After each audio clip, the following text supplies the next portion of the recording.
السلام عليكم ورحمة الله وبركاته.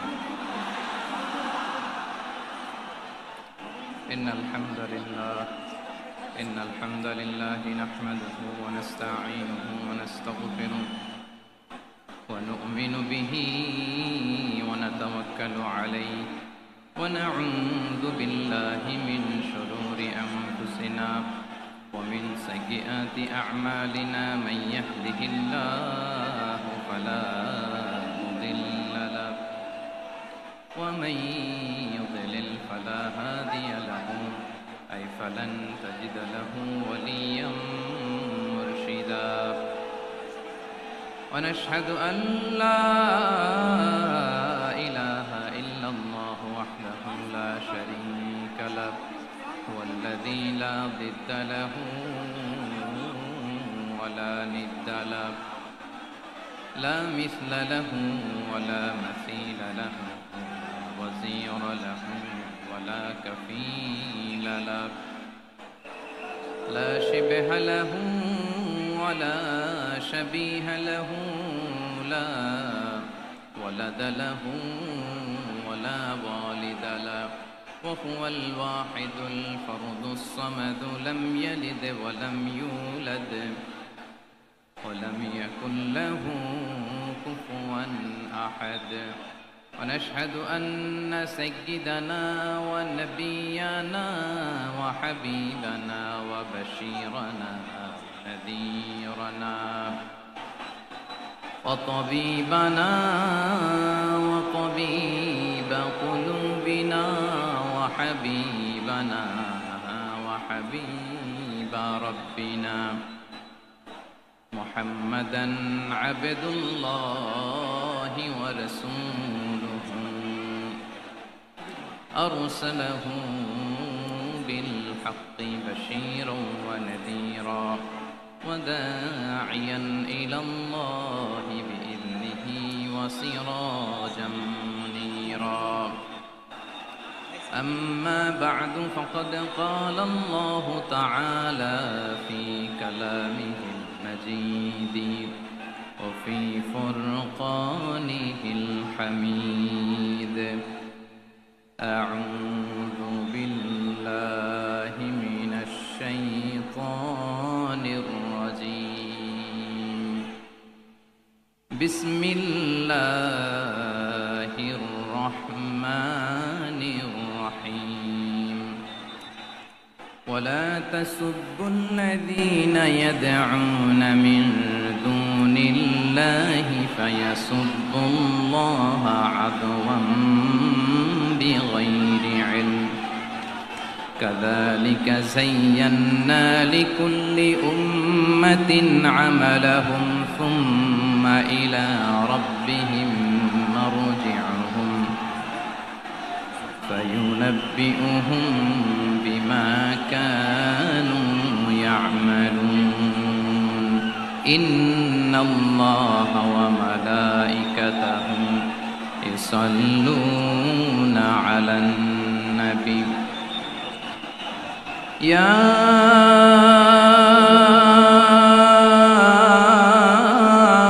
أيها الذين آمنوا صلوا عليه وسلموا تسليما.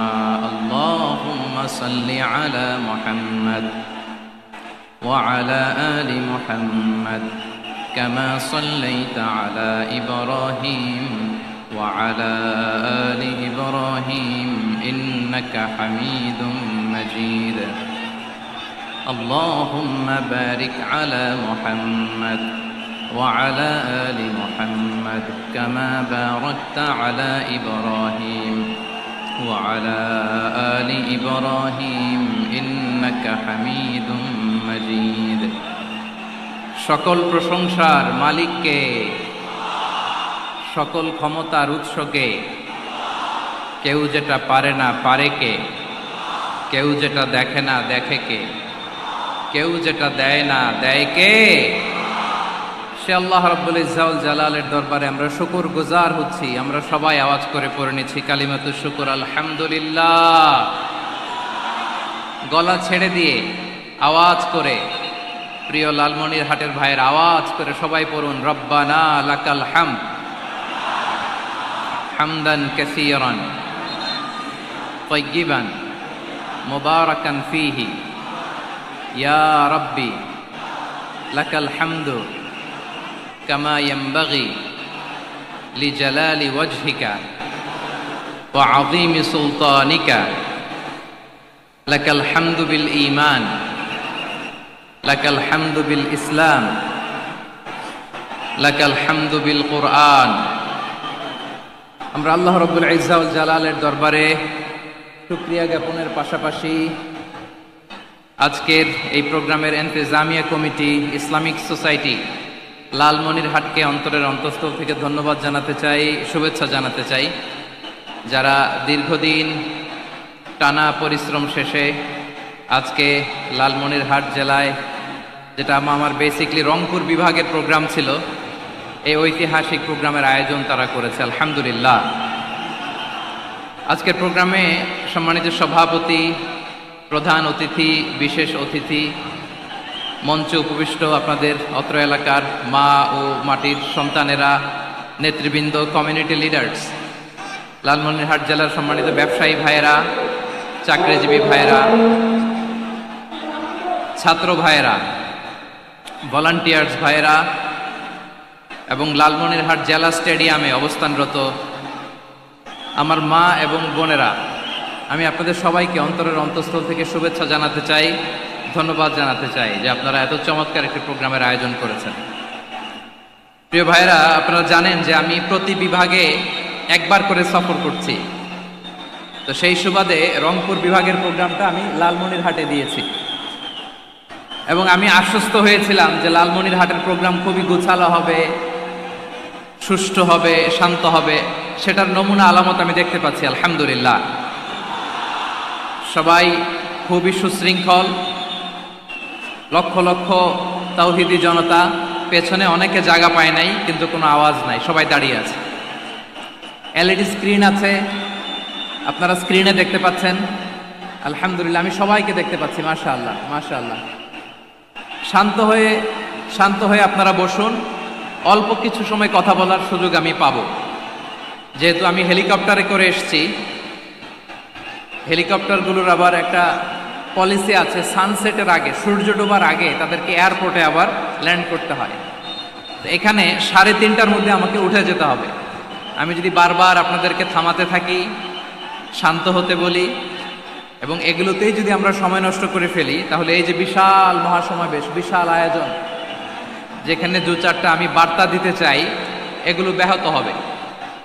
লালমনিরহাটের ছেলেরা খুব ভদ্র, শান্তশিষ্ট। আসার পর থেকে আমাকে রিসিভ করা থেকে শুরু করে, স্টেজে আনা থেকে শুরু করে, এবং আলহামদুলিল্লাহ তরুণ জেনজি শ্রোতাদেরকে আমি দেখতে পাচ্ছি, তারা খুবই কোঅপারেটিভ। সহযোগিতা করার, কোঅপারেট করার, অ্যাসিস্ট করার মানসিকতা আমার ভাইদের আছে, আলহামদুলিল্লাহ আলহামদুলিল্লাহ। আমি চাইব আমরা একটু নীরব, নিস্তব্ধ পরিবেশ তৈরি করার একটু চেষ্টা করব। প্রচণ্ড রোদ, আপনাদের যেমন কষ্ট হচ্ছে আমারও কষ্ট হচ্ছে। ওনারা বলেছিল স্টেজকে সরাবে, উপরে পর্দা দিবে। আমি বললাম দরকার নাই, যেই পরিস্থিতিতে আছি আমরা বসি, শান্ত হইতে হবে। এখানে আমি শান্ত হইতে বলবো, ভলান্টিয়ার্সরা মাইক নিয়ে শান্ত হইতে বলবে, আমাদের সম্মানিত উপস্থাপক উনি শান্ত হইতে বলবে। এগুলোর অপেক্ষায় না থেকে নিজ দায়িত্বে আমরা সবাই শান্ত থাকি, যাতে লালমনিরহাটের এই প্রোগ্রাম একটা ইতিহাস হয়ে থাকে বাংলাদেশে, ঠিক কিনা বলেন? যখন আমি সময় দিব, শাউট করতে বলবো, নয়েজ করতে বলবো, তখন নয়েজ করতে হবে আওয়াজ করে। আর যখন কথা বলবো তখন একেবারে চুপ থাকতে হবে, একেবারে চুপ। মাশাআল্লাহ, হ্যাঁ ঠিক আছে, একেবারে চুপচাপ থাকতে হবে। ধুলা উড়ানো যাবে না, সামনে আগানো যাবে না। নিজের সুবিধা, নিরাপত্তা বুঝতে হবে। এটা কোনো রাজনৈতিক সমাবেশ না, এখানে লাফালাফি, চিৎকার চেঁচামেচি, হাত দেখানোর দরকার নাই। হাত দেখানোর পর্ব শেষ। এখানেও ঠান্ডা হয়ে গেছে, মাশাআল্লাহ, হ্যাঁ মাশাআল্লাহ।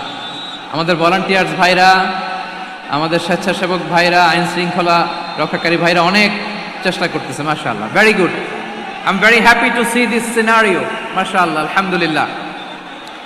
আমি একটু দেখতে চাই যে রংপুর বিভাগের কে কোন জেলা থেকে আপনারা এসেছেন। কুড়িগ্রাম থেকে কারা এসেছেন দেখি, কুড়িগ্রাম। মাশাআল্লাহ মাশাআল্লাহ।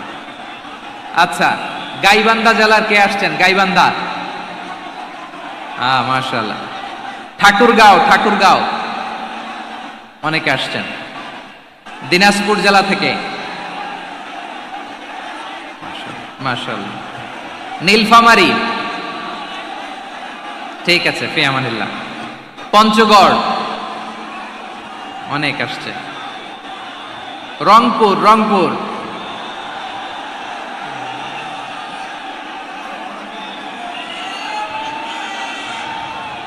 মাশাআল্লাহ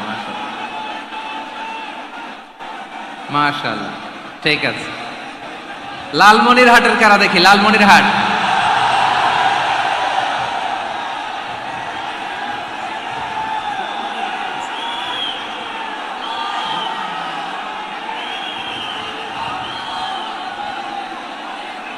মাশাআল্লাহ মাশাআল্লাহ মাশাআল্লাহ।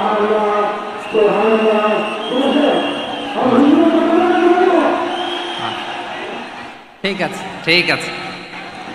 আচ্ছা, এই রংপুর বিভাগের বাইরে থেকে অন্য জেলার কারা কারা আসছেন দেখি, তাও আছে অনেকে। মাশাআল্লাহ, ঠিক আছে ঠিক আছে।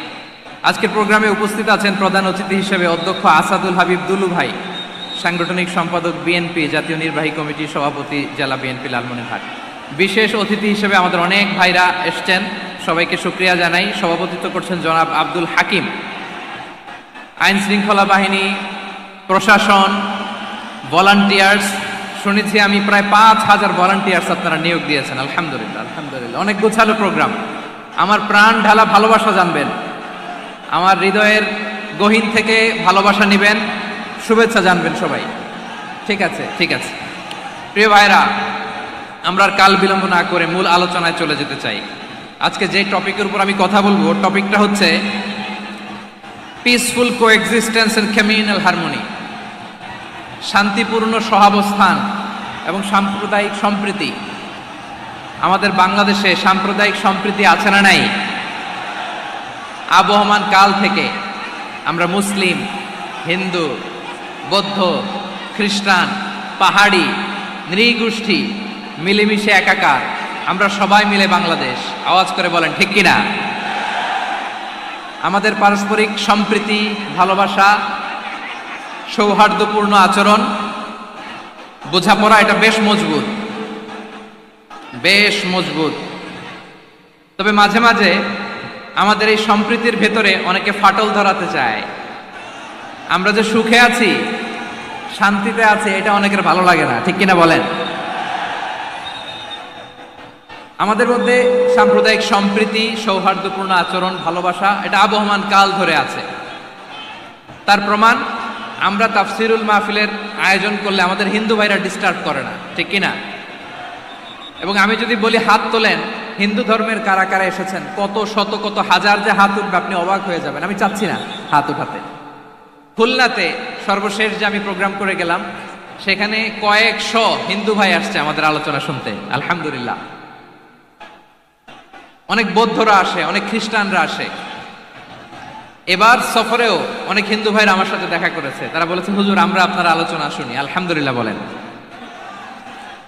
So it's our responsibility to present our religion to our non-Muslim brothers and sisters. আমাদের অমুসলিম ভাই বোনদের কাছে ইসলামের সৌন্দর্য তুলে ধরা, এটা আমাদের দায়িত্ব। We all are the ambassador of Islam. আমরা প্রত্যেকে দায়িত্বশীল, আমরা প্রত্যেকে এক একজন ইসলামের অ্যাম্বাসেডর, আলহামদুলিল্লাহ বলেন। এজন্য এমন ভাবে দ্য বিউটি অফ ইসলাম, ইসলামের সৌন্দর্য আমাদেরকে ফুটিয়ে তুলতে হবে, যাতে করে নন মুসলিমরা শাহাদা পড়ে, কালিমা পড়ে মুসলমান হয়ে যায়। অনেক নন মুসলিম ভাই বোন আমাদের হাতে শাহাদা পড়ে, কালিমা পড়ে মুসলমান হয়েছে, অনেক। সো আমরা যেন ইসলামের বিউটিটাকে তুলে ধরতে পারি, এবং এই যে সম্প্রীতি, এটাকে যেন আমরা অটুট রাখতে পারি। আদতে বাংলাদেশের ইতিহাস বলে আমাদের দেশে কোনো দাঙ্গা নাই, আছে? লালমনিরহাটের ভাইয়ের আওয়াজ করে বলেন, আমাদের দেশে হিন্দু মুসলিম দাঙ্গা আছে? আমরা ভাই ভাই, আওয়াজ করে বলুন তো, আমরা কি ভাই ভাই? কিন্তু কিছু দুষ্ট লোক আছে তারা আমাদের সম্পর্কের মধ্যে ফাটল ধরাতে চায়, ঠিক কিনা বলেন? মাঝে মাঝে ঝগড়া লাগাতে চায়। দেখবেন পত্রপত্রিকায় দেখা যায় বিভিন্ন ধর্মীয় উপাসনালয়গুলোতে হামলা চালানো হয়। এগুলো রাজনৈতিক উদ্দেশ্য প্রণোদিত, এগুলোর সাথে ইসলামের কোনো সম্পর্ক নাই। এজন্য এই দুর্বৃত্তদের ব্যাপারে আমাদের সাবধান থাকতে হবে।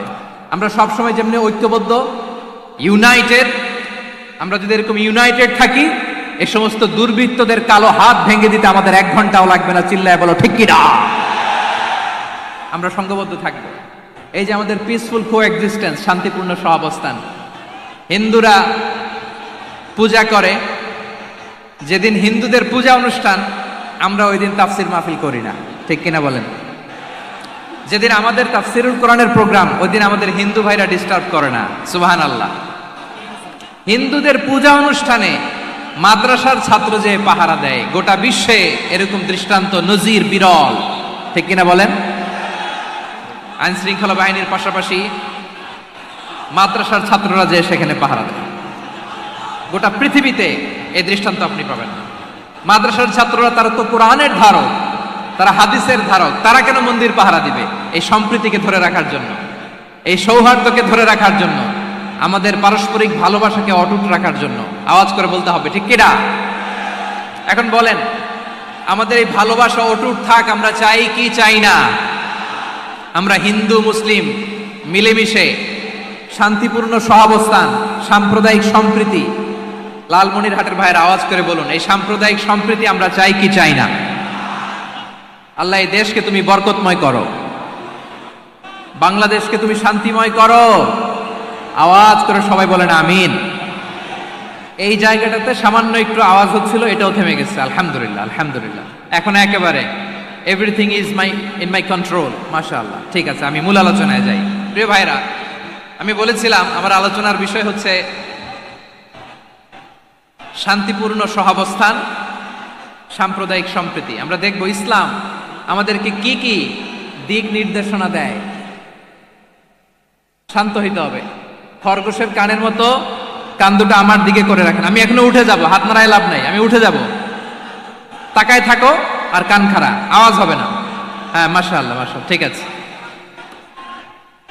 আমরা দেখব যে রাসূল সাল্লাল্লাহু আলাইহি ওয়াসাল্লাম এই পিসফুল কোএক্সিস্টেন্সের জন্য আমাদের কি শিখিয়েছেন, কি কি গাইডলাইন দিয়েছেন। আমরা 1, 2, 3, 4 করে এগুলো আপনাদের সাথে শেয়ার করব। আমি আপনাদের খেদমতে সূরাতুল আনআমের 108 নম্বর আয়াত তেলাওয়াত করেছি। এখানে আল্লাহ রাব্বুল ইজ্জা ওয়াল জালাল তিনি ইরশাদ করছেন, ওয়ালা তাসুব্বুল্লাযীনা ইয়াদউনা মিন দুনিল্লাহি ফায়াসুব্বুল্লাহা আদওয়ান বিগাইরি ইলম কাযালিকা যায়্যান্না লিকুল্লি উম্মাতিন আমালাহুম থুম্মা ইলা রাব্বিহিম মারজিউহুম ফায়ুনাব্বিউহুম বিমা কানু ইয়ামালুন। রব্বুল আলামিন বলেন, গোলাম ও আমার ইমানদার বান্দারা, শোনো শোনো। ও আমার বিশ্বাসী বান্দারা, শোনো শোনো। লা তাসুব্বুল্লাযীনা ইয়াদউনা মিন দুনিল্লাহ ফায়াসুব্বুল্লাহা আদওয়ান বিগাইরি ইলম। ও আমার বিশ্বাসী বান্দারা, যারা আল্লাহকে ব্যতি রেখে, আল্লাহকে বাদ দিয়ে অন্য উপাস্যকে ডাকে, দেবীর পূজা করে, দেবতাদের পূজা করে, তোমরা খবরদার তাদের গালি দিও না। আওয়াজ করে বলেন, কি দিও না? আল্লাহ বলেন, ও বিশ্বাসীরা শোনো, যারা আল্লাহকে বেছে রেখে দেব দেবীর পূজা করে, অন্য উপাস্যের পূজা করে, তাদেরকে ডাকে, ওই দেবতাদেরকে তোমরা গালি দিও না। যদি ওই দেবতাদেরকে গালি দাও, তাহলে ভুলবশত, শত্রুতাবশত তারা তোমাদের রব আল্লাহকে গালি দেবে, ঠিক কিনা? তোমরা যদি তাদের দেবতাদের গালি দাও, ওরা রেগে তোমার আল্লাহরে গালি দিবে, তাহলে আল্লাহরে গালি খাওয়ানোর কারণ হয়ে গেলাম আমি, ঠিক কিনা বলেন?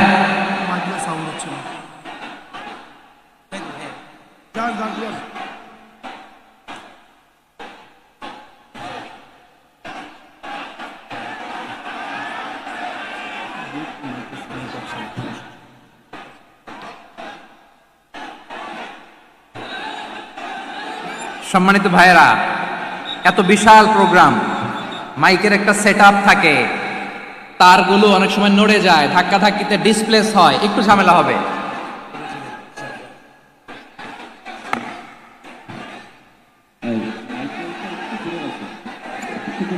ব্যাস ব্যাস ব্যাস, হ্যাঁ ঠিক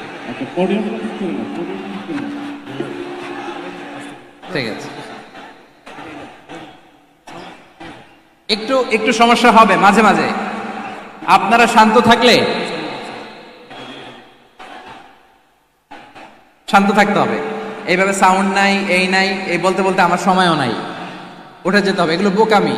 এই বিভাগীয় প্রোগ্রামগুলোতে যাই, চিৎকার চেঁচামেচি করে তোমরা আসো, সময় শেষ, আমাকে উঠে যেতে হয়, আমরা তো বঞ্চিত হলাম। গুরুত্বপূর্ণ অনেক কথা শোনাবো তোমাদের, অনেক। প্রিয় ভাইরা, আপনারা শান্ত হয়ে বসুন, শান্ত হয়ে।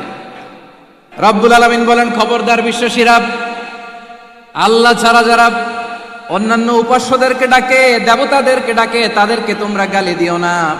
ওই সমস্ত দেবতাদেরকে যদি তোমরা গালি দাও, তাহলে তারা আল্লাহকে গালি দিবে, ঠিক কিনা বলেন? আমরা দেবতাদের গালি দিলে ওরা আল্লাহকে গালি দিবে। রব্বুল আলামিন বলেন, খবরদার দেবতাদেরকে গালি দিও না, তাহলে ওরা তোমার রব আল্লাহরে গালি দেবে। প্রতিটি জাতির জন্য তাদের কাজকে আমি আল্লাহ সুশোভিত করে রেখেছি, তারা সবাই একদিন আমার কাছেই ফিরে আসবে। এরপর আমি রব্বুল আলামিন তাদের আমলনামা তাদেরকে জানিয়ে দেব। সুবহানাল্লাহ পড়ে। প্রিয় ভাইয়েরা, আল্লাহ তাআলা বলেছেন, খবরদার গালি দিও না। আদেশটা কার? আওয়াজ করে বলেন তো। হিন্দুদের দেবতা দেবদেবীদেরকে গালি দেওয়া যাবে না, আওয়াজ করে বলুন প্রিয় ভাইয়েরা, এই আদেশটা কার? এই আপনাদের গলার আওয়াজ। অন্য ধর্মের দেবতাদেরকে যে গালি দেওয়া যাবে না, এই আদেশটা কার? আরো জোরে বলুন, কার? গালি দিবেন কোন দেবতাকে? দিবেন? যদি দেন তাহলে ওরা আল্লাহরে গালি দিবে, তাহলে আল্লাহরে গালি খাওয়াইলো কে? আপনি, ঠিক কিনা বলেন? আমি আল্লাহকে গালি খাওয়ানোর কারণ হলাম, কারণ আমি যদি গালি না দিতাম, ওরা আমার রবকে গালি দিত না। আওয়াজ করে বলেন ঠিক কিনা? তাহলে প্রিয় ভাইয়েরা, ইসলাম আমাদেরকে শিখায়, সূরাতুল আনআমের 108 নম্বর আয়াত থেকে আমরা বুঝলাম, কোন ধর্মকে ছোট করা যাবে না। অন্য ধর্মকে ছোট করা মানে ইসলামকে ছোট করা। অন্য ধর্মের দেবতাকে গালি দেওয়া মানে আল্লাহকে গালি খাওয়ানো। আওয়াজ করে বলেন ঠিক কিনা? খবরদার, এটা করা যাবে না। আর অন্য ধর্মের দেবতাকে যদি আপনি গালি দেন, ওরা ইসলাম থেকে দূরে সরে যাবে। যাও ইসলামের প্রতি আকৃষ্ট হয়েছিল, আর কোনোদিন ইসলামের ধারে কাছে আসবে না। আওয়াজ করে বলেন ঠিক কিনা? এজন্য কখনো কোনোদিন অন্য ধর্মের দেবতাদেরকে গালি দেয়া যাবে না। অন্য ধর্মের কোনো দেবতাদেরকে আমরা গালি দিব না, গালি দিব না, বরং ইসলামের beauty, the beauty of Islam, ইসলামের সৌন্দর্যকে আমরা তুলে ধরব। আমরা যদি বিশ্বনবী সাল্লাল্লাহু আলাইহি ওয়াসাল্লামের জীবনের দিকে তাকাই, তাহলে আমি দেখব বিষ্ণু ইসলাম মক্কাতে কিংবা মদিনাতে অন্য ধর্মের লোকদের সাথে খুব পিসফুলি লাইফ লিড করেছেন। হোক মুশরিক, হোক খ্রিস্টান, হোক ইহুদি, বিশ্বনবী সবার সাথে মিলেমিশে ছিলেন। আলহামদুলিল্লাহ বলেন। ইসলাম হচ্ছে পিসফুল রিলিজিয়ান। অন্য ধর্মের প্রতি সহনশীলতার সবক ইসলাম আমাদেরকে দেয়। কিন্তু প্রতিটি মুসলিমের এটা মনে রাখতে হবে, আল্লাহর কাছে পছন্দনীয় গ্রহণযোগ্য ধর্ম, জীবনাদর্শ একটি, সেটা হচ্ছে ইসলাম। আওয়াজ করে বলেন সেটা কি? লালমনিরহাটের ভাইয়েরা আওয়াজ করে বলুন, আল্লাহর কাছে মনোনীত ধর্ম একটি, সেটা কি? এজন্য রব্বুল আলামিন বলেন, ইন্নাদ-দীনা ইনদাল্লাহিল ইসলাম, আল্লাহর কাছে মনোনীত গ্রহণযোগ্য অ্যাকসেপ্টেড ধর্ম মতাদর্শ একটা, সেটা হলো ইসলাম। ইসলাম ছাড়া অন্য কোনো ধর্ম যদি কেউ তালাশ করে, তার ওই ধর্ম আল্লাহ গ্রহণ করবে না। ওমাইয়াবতাগি গায়রাল ইসলামি দীনান ফালাই ইউকবালা মিন ওয়া হুয়া ফিল আখিরাতি মিনাল খাসিরিন।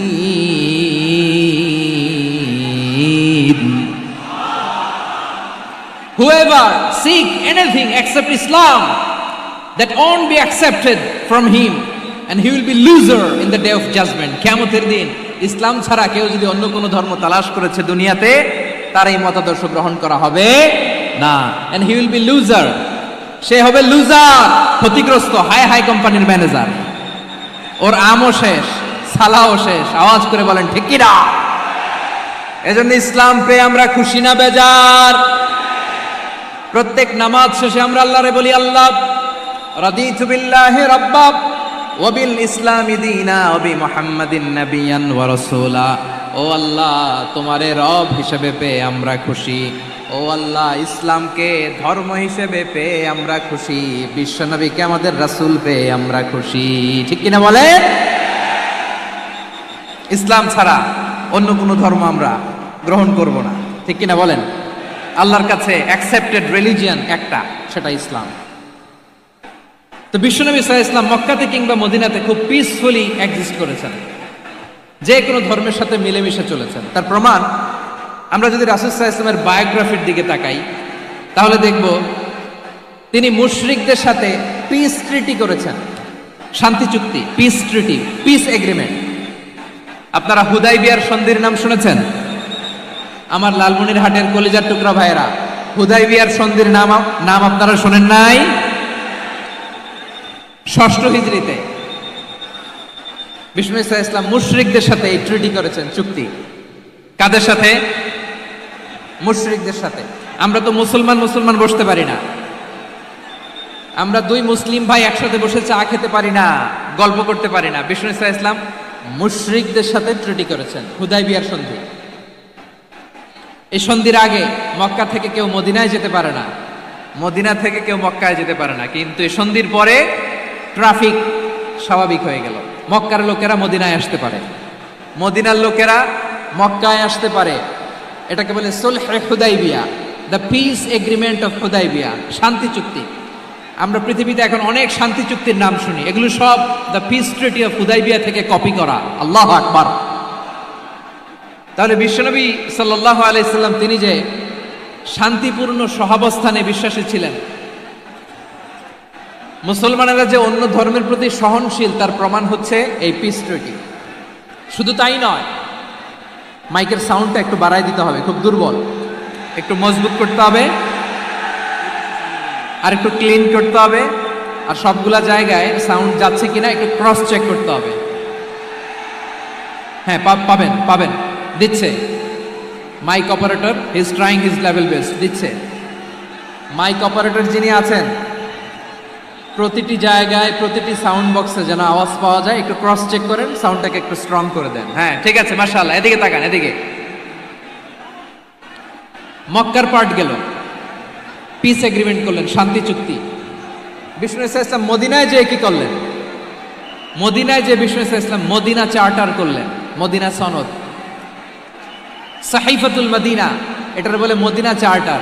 এই যে ওয়েস্টে, ইউরোপে, আমেরিকাতে তারা অনেক চার্টার করে, সব চার্টার মদিনা চার্টার থেকে কপি করা। আওয়াজ করে পড়েন সুবহানাল্লাহ।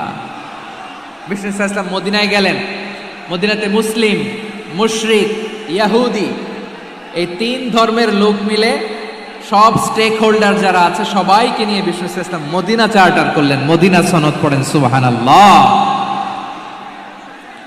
শুধু তাই নয়, মক্কাতে বিশ্বনবী পিস এগ্রিমেন্ট করলেন, শান্তি চুক্তি মুশরিকদের সাথে।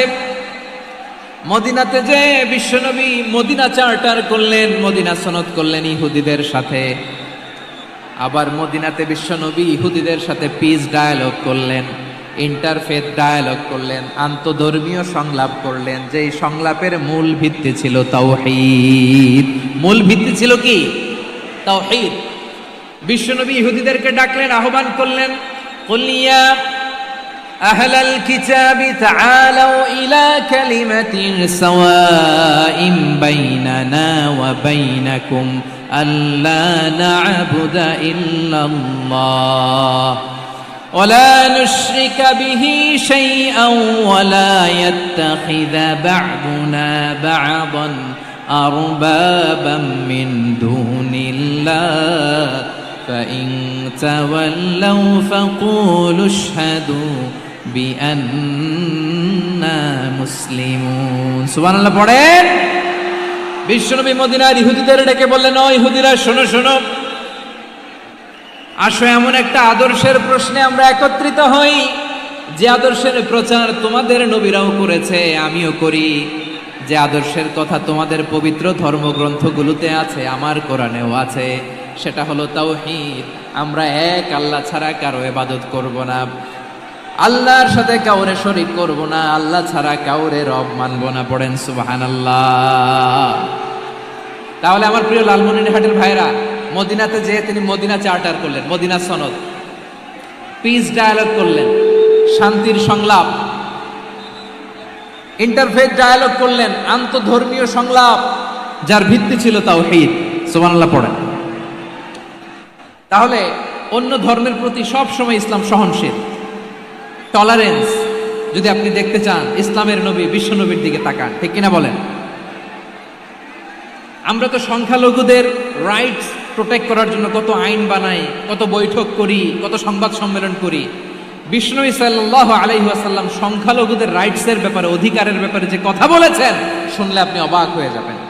বিশ্বনবী বলেন, আলা মান যালামা মুআহাদান আও ইনতাকাসাহু আও কাল্লাফাহু ফাওকা তাআতিহি আও কাল্লাফাহু ফাওকা তাকাতিহি আও আখাযা মিনহু শাইআন বিগাইরি তিবি নাফসিন ওয়া আনা হাজিজুহু ইয়াউমাল কিয়ামা। খবরদার, জেনে রাখো, কেউ যদি কোনো সংখ্যালঘুর উপরে অত্যাচার করে, কোনো সংখ্যালঘুর প্রাপ্য থেকে যদি কেউ কাউকে ঠকায়, সংখ্যালঘুর উপর যদি কেউ কষ্ট দেয়, কোনো সংখ্যালঘুর সম্পদ যদি কেউ জোর করে কেড়ে নেয়, আমি কিয়ামতের দিন বিশ্বনবী ওই সংখ্যালঘুর পক্ষে আর ওই মুসলমানদের বিপক্ষে বাদী হয়ে দাঁড়াবো।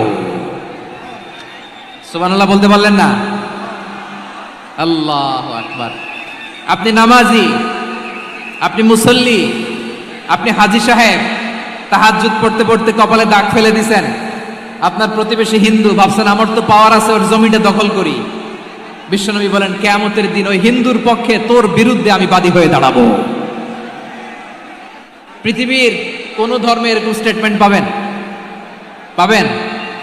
আপনি ভাবছেন আপনি নামাজ পড়লে হাজী সাহেব কপালে দাগ ফেলায় দিলে আপনি সালসালায় জান্নাতে চলে যাবেন না? খবরদার। বিশ্বনবী বলেন, কোন সংখ্যালঘুর উপর যদি কেউ আক্রমণ করে, তার প্রাপ্য তাকে না দিয়ে যদি তাকে ঠকায়, তার উপর জুলুম করে, তার সম্পদ যদি কেড়ে নেয়, আমি নবী, তুমি মুসলিম হইতে পারো, মুসল্লি হইতে পারো, তার পক্ষে, তোমার বিপক্ষে আল্লাহর দরবারে বাদী হয়ে দাঁড়াবো। আচ্ছা লালমনিরহাটের ভাইরা, কথা বুঝতে পারলে আওয়াজ করে উত্তর দেন। বিশ্বনবী যদি কারো বিপক্ষে দাঁড়ায় কিয়ামতের দিন, আই রিপিট, আমি আবারও বলছি, বিশ্বনবী যদি কিয়ামতের দিন কারো বিপক্ষে দাঁড়ায়, ও তো সালসালায়া জান্নাতি, তাই না? জান্নাতি না? যে নবীর সুপারিশ ছাড়া জান্নাতের গেটও দেখা যাবে না, ওই নবী যদি বলে তোর বিপক্ষে আমি বাদী হয়ে দাঁড়াবো, ওই জান্নাতে আর ঢোকার কোনো সুযোগ আমাদের থাকবে? এখানেই শেষ না আমার প্রিয় লালমনিরহাটের ভাইয়েরা, এখানেই শেষ নয়। বিশ্বনবী বলেন, মান কাতালা মুআহাদান, বুখারীর বর্ণনা, মান কাতালা মুআহাদান লাম ইয়ারাহ রাইহাতাল জান্নাহ। কেউ যদি, কোনো মুসলিম যদি অন্যায়ভাবে কোনো সংখ্যালঘুকে হত্যা করে, কোনো হিন্দুকে হত্যা করে, কোনো বৌদ্ধরে হত্যা করে, অন্যায়ভাবে কোনো মুসলিম যদি কোনো সংখ্যালঘুরে হত্যা করে, জান্নাতে যাওয়া তো দূরের কথা, ওই মুসলিম জান্নাতের ঘ্রাণও পাবে না। সেই বুখারীর বর্ণনা, মান কাতালা মুআহাদান লাম ইয়ারাহ রাইহাতাল জান্নাহ ওয়া ইন্না রিহাহা লা ইউজাদু মিন মাসিরাতি 40 আমা। যে জান্নাতের ঘ্রাণ 40 বছর দূরের রাস্তা থেকেই পাওয়া যায়। সুবহানাল্লাহ পড়েন। প্রিয় ভাইরা, এখান থেকে জান্নাতে পৌঁছতে লাগবে 40 বছর। এত দূর, কত বছর? সবাই বলেন কত বছর? এখান থেকে জান্নাতে পৌঁছতে লাগবে 40 বছর। এত দূরে থাকতেই জান্নাতের ঘ্রাণ আপনার নাকে এসে ধাক্কা মারবে। বিষ্ণুই বলেন, যে ব্যক্তি কোন সংখ্যালঘুকে হত্যা করে, জান্নাতের ঘ্রাণ তো পাবেই, জান্নাতে তো ঢুকতে পারবেই না, জান্নাতের ঘ্রাণও তার নাকে লাগবে না। পড়েন নাউযুবিল্লাহ। তাহলে সংখ্যালঘুদের ব্যাপারে ইসলামে অধিকার দেয়া আছে না নাই? লালমনিরহাটের ভাইয়ের আওয়াজ করে বলেন, আমার সংখ্যালঘু হিন্দু ভাইদের রাইটস, অধিকার আমাদের ইসলামে প্রোটেক্টেড আছে না নাই? এখানেই শেষ না। বিষ্ণু ইসলাম আপনার অমুসলিম প্রতিবেশীর সাথে ভালো আচরণ করতে বলেছে। আমাদের হয় না, এটা মুসলিম পাড়া, ওটা বৌদ্ধ পাড়া, হয় না? অনেক সময় হয় না, এটা আমাদের মুসলিম পাড়া, ওইটা হিন্দু পাড়া, এরকম আছে না নাই? লালমনিরহাটে নাই না? আছে? হিন্দু যদি আপনার প্রতিবেশী হয় কি করবেন? ওরে কষ্ট দিবেন নাকি? কেন, ও তো হিন্দু, ও তো আমার আল্লাহরে ডাকে না, ওরে কষ্ট দিলে জায়েজ হবে না? খবরদার। বিষ্ণু ঈসা ইসলাম বলেন, মান কানা ইউমিনু বিল্লাহ ওয়াল ইয়াউমিল আখির ফালিউকরিম জারাহ, যে আল্লাহ বিশ্বাস করে আর আখিরাতে বিশ্বাস করে সে যেন প্রতিবেশীর সাথে ভালো আচরণ করে।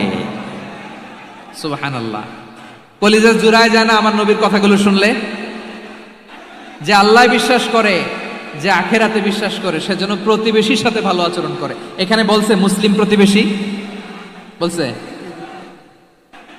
নামাজি প্রতিবেশী, বলছে আল্লাহওয়ালা প্রতিবেশী, বলছে না। প্রতিবেশী আস্তিক হোক নাস্তিক হোক, প্রতিবেশী মুমিন হোক মুশরিক হোক, প্রতিবেশী হইলেই তার সাথে ভালো আচরণের দরকার আছে না নাই? আমার প্রিয় লালমনিরহাটের ভাইয়েরা, বিষ্ণু ঈসা ইসলাম ওনার ইহুদি প্রতিবেশীদের দেখাশোনা করতেন। আওয়াজ না শোনা যাক, আমারও তো দেখা যায়, আমারও তো দেখা যায়। তাকায় থাকেন, তাকায় থাকলে সওয়াব হবে। কোরআনের কথা যেখান থেকে হয় এদিকে তাকায় থাকলেই বরকত। তাকায় থাকেন। জি জি, মাইক, আমি তার মাইক ঠিক করতে আসি না এদিকে, এই মাইক ঠিক করব, ওই মাইক ঠিক করব, ওদিকে পাইলট বলবে হুজুর চলে আসেন। জি বসুন, বসুন, মাশাআল্লাহ। হ্যাঁ, খুব শান্ত, ঠিক আছে। পুলিশ ভাইরা না খেয়ে দিনরাত আপনারা যাতে সুশৃঙ্খল একটা প্রোগ্রাম উপহার পান এটাই চেষ্টা করতেছে, আপনাদেরকে কষ্ট দিতে আসে নাই। একটু একটু সহযোগিতা করেন। জি মাশাআল্লাহ, হ্যাঁ ঠিক আছে। আমার প্রিয় ভাইরা, প্রতিবেশী আস্তিক হোক নাস্তিক হোক, মুসলিম হোক হিন্দু হোক, তার সাথে ভালো আচরণ করতে হবে। বিষ্ণু ঈসা ইসলাম ওনার ইহুদি প্রতিবেশীর বাসায় যেতেন। কোন প্রতিবেশী? ইহুদি। আওয়াজ করে বলেন, কোন প্রতিবেশী? ইহুদি। এক ইহুদি কিশোর বিষ্ণু ঈসা ইসলামের খেদমত করতে, ইহুদি ছেলে আমার নবীর খেদমত করতো, তারা ছিল নবীর প্রতিবেশী। তো অনেক দিন হয় ইহুদি ছেলেটা আসে না। বিষ্ণুনবী খোঁজ দিলেন, ঘটনা কি? একটা ইহুদি ছেলে না আমার খেদমতে আসতো, ছেলেটা কই? খোঁজ নিয়ে জানলেন ছেলেটা অসুস্থ।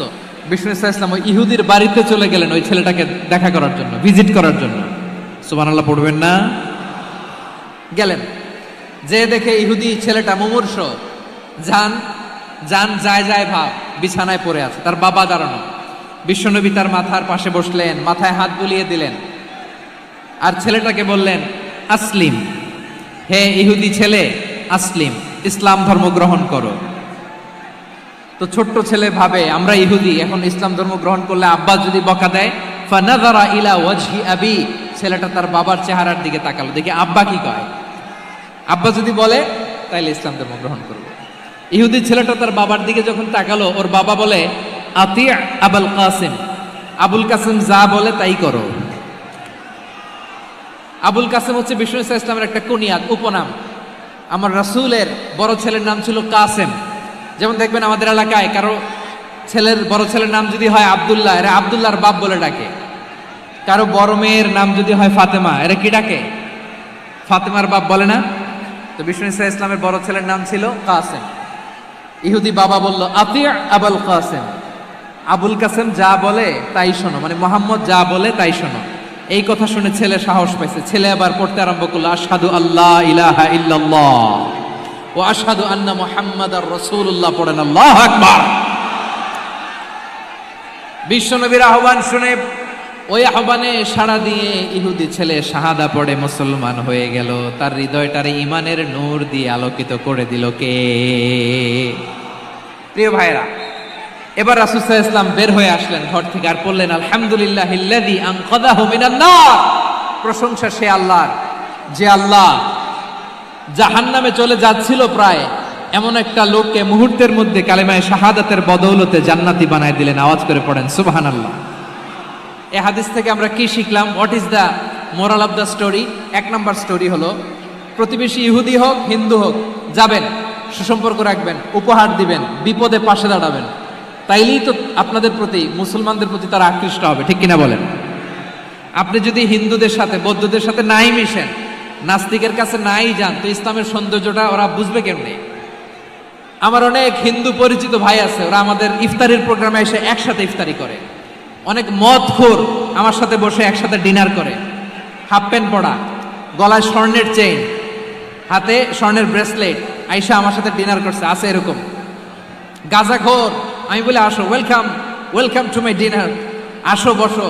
বসলেই তো আমি ওর ডিএনএ, চিন্তার ডিএনএ চেঞ্জ করে দেওয়ার সুযোগ পাবো। চিল্লায় বলো ঠিক কি না? আসতে হবে আমার কাছে। Hour door is open, the door of Islam is open 24/7। সব সময় আমাদের ইসলামের দরজা আমার অমুসলিম ভাইদের জন্য খোলা আছে না নেই? এই হাদিস থেকে দুইটা শিক্ষা। এক নম্বর শিক্ষা, প্রতিবেশী মুসলিম হোক অমুসলিম হোক, যান। অসুস্থ হইলে একটু আপেল নিয়ে যান, আঙ্গুর নিয়ে যান, কমলা নিয়ে যান, তাদের সাথে ভালো আচরণ করেন। ইসলামের বিউটি দেখে, সৌন্দর্য দেখে অবাক হবে, নসিব ভালো হলে কোনোদিন কালিমা পড়ে মুসলমান হয়ে যাবে। ঠিক কিনা বলেন? তাহলে অমুসলিমের সাথে ভালো সম্পর্ক। বিশ্বনবী ইহুদির বাড়িতে গেলেন, ইহুদির বাড়ি, আর আমার মুসলমান ভাই আমার কাফের বলে, এরকম আছে না নাই? মুসলিম মুসলিমরা দেখতে পারে না, সহ্য করতে পারে। বিশ্বনবী সাল্লাল্লাহু আলাইহি ওয়াসাল্লাম ইহুদির বাড়িতে গেলেন, এটা একটা শিক্ষা। আরেকটা শিক্ষা হলো, ভাইরা ধাক্কা মেরে এসে সামনে এসে কি লাভ? প্রোগ্রাম তো শেষ হচ্ছে, এখনই শেষ হচ্ছে। তো এই যে আমাদের বকশি ভাই ওয়াদা নিল, হাত তোলালো, মিম বলে এত কথা বলল, তো আমি জেলায় জেলায় যে খালি হাত নাড়াই তোমাদের জন্য নাকি? হ্যাঁ, হাত নাড়াই শুধু। এই ধাক্কাইতে ধাক্কাইতে এদিকে এসে হাত নাড়াইতেছে, হয়েছে তো, দেখলাম তো, ঠিক আছে, মাশাআল্লাহ, অনেক সুশৃঙ্খল, অন্যান্য যে কোনো জেলার চেয়ে অনেক সুশৃঙ্খল। আমার দিকে তাকাও, আমার দিকে তাকাও, ঠিক আছে। এই যে দাঁড়িয়ে আছে, একটা ছেলে নড়ে না, দেখছেন? মাশাআল্লাহ মাশাআল্লাহ মাশাআল্লাহ। হ্যাঁ, এইভাবেই। আর কয়েকটা মজাদার কথা আছে, শোনো। এই হাদিস থেকে আমাদের শিক্ষা হলো, আমার প্রতিবেশী যেই ধর্মের হোক আমি সম্পর্ক রাখবো। অসুস্থ হলে যাব, কি বলেন ভাইরা? যাবেন না? যাবেন না আপনারা? আচ্ছা, 2 নম্বর শিক্ষা হলো, বিষ্ণু ইসা ইসলামের খাদেম ছিল ইহুদি, এতদিন খেদমত করলো, একদিনও বিশ্বনবী ওরে কালিমার দাওয়াত দেয় নাই। কারণ কি? বিশ্বনবী একটা ভালো সময়ের অপেক্ষা করতেছিলেন, প্রপার টাইমিং। দাঈর কাজ হচ্ছে দাঈ ইলাল্লাহ, সে হচ্ছে সুযোগ সন্ধানী। দাঈ সুযোগ খোঁজে, কখন দাওয়া দিলে ব্যাটে বলে হবে, ঝুপ বুঝে কোপ মারে, ঠিক কিনা বলেন? বিষ্ণু ইসলাম ভালো সময়ের অপেক্ষা করতেছিলেন, দেখি ভালো সময় আসুক আসুক আসুক আসুক। আস্তে আস্তে এমন সময় আসছে, ছেলে এবার মুমূর্ষ। অসুস্থ ব্যক্তির হৃদয় অত্যন্ত নরম থাকে। হসপিটালে যখন কেউ যায় তার হৃদয়টা বড্ড নরম থাকে, মৃত্যুর ভয়ে তার অন্তরটা নরম থাকে, ঠিক কিনা বলেন? এই প্রপার টাইমিং এর অপেক্ষা করতেছিলেন। যখনই টাইমিং পেয়েছেন, দাওয়াত দিলেন, পড়ো লা ইলাহা ইল্লাল্লাহ, সুবহানাল্লাহ পড়েন সবাই। তাহলে ইসলাম অমুসলিম প্রতিবেশীর সাথে ভালো আচরণ করতে বলে। ইসলাম অমুসলিম মাতা পিতার সাথেও ভালো আচরণ করতে বলে। মাতা পিতা যদি অমুসলিম হয়, তারা ফেলে দিতে পারবেন? পারবেন? পারবেন? আমার লালমনিরহাটের ভাইরা, অনেক হিন্দু ছেলে আমাদের হাতে শাহাদা পড়ে মুসলিম হয়, কিন্তু ওর মা মুসলমান হয় নাই, বাবাও হয় নাই, এরকম আছে না নাই? তো ও হয়েছে মুসলিম, মা বাপ হিন্দু, এখন মা বাপ কি বাদ? হ্যাঁ, মা বাপ বাদ দেয়া যাবে? যেই মা আপনারে 9 মাস 8 মাস পেটে ধারণ করলো, আপনার মায়ের নার ছেঁড়া ধন, আপনি ওই মারে বাদ দিতে পারবেন? যে মায়ের বুকের তাজা দুধ খেয়ে আপনি আজকে বাড়ন্ত তাজা তরতাজা, ওই মারে বাদ দেয়া যাবে? মায়ের এক ধারে দুধের দাম, কাটিয়া গায়ের চাম, পাপুষ বানাইলেও ঋণের শোধ হবে না। এমন দরদি ভাবে কেউ হবে না আমার মাহাগো। মায়ের এক ধারে দুধের দাম, কাটিয়া গায়ের চাম, পাপুষ বানাইলেও ঋণের শোধ হবে না। এমন দরদি ভাবে কেউ হবে না আমার মাহাগো, ঠিক কিনা?